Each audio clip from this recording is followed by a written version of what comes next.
உயிர்க்கோளங்கள் அனைத்து உயிரினங்களும் சூரியனிடமிருந்து ஆற்றலை நேரடியாகவோ மறைமுகமாகவோ பெறுகின்றன என்பதை நாம் அறிவோம். சூரியனால் வேறு ஏதேனும் மாற்றங்கள் உள்ளனவா என தெரியுமா?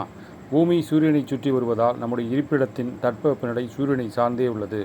சூழ்நிலை மண்டலத்தை பற்றி படித்துள்ளோம். சூழ்நிலை மண்டலம் சிறியதாகவோ பெரியதாகவோ இருக்கலாம். சிறு சிறு சூழ்நிலை மண்டலங்கள் ஒன்றாக சேரும்போது ஓர் அகன்ற புவிப்பரப்பை ஏற்படுத்துகின்றன. இதில் பலதரப்பட்ட தாவர விலங்கு வகைகளை உள்ளடக்கியது. அதே சமயத்தில் இந்த அகன்ற புவிப்பரப்பில் ஒரே மாதிரியான தட்பவெப்ப நிலை காணப்படுவதில்லை. இதுபோன்ற அகன்ற புவிப்பரப்பை கொண்ட பகுதியை உயிர்க்கோளம் என்கிறோம்.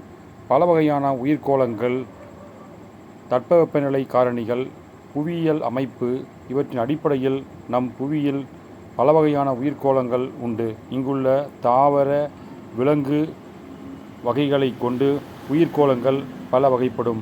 அவை வெப்பமண்டல மழைக்காடுகள், பாலை நிலங்கள், மிதவெப்ப மண்டல புல்வெளி பகுதிகள், இலையுதிர் காடுகள், ஊசியிலை காடுகள், தூந்திர பிரதேச காடுகள். இவைகளில் வாழும் உயிரினங்கள் மற்றும் தாவரங்களை பொறுத்து உயிர்க்கோளம் அமைந்திருக்கிறது. நன்றி.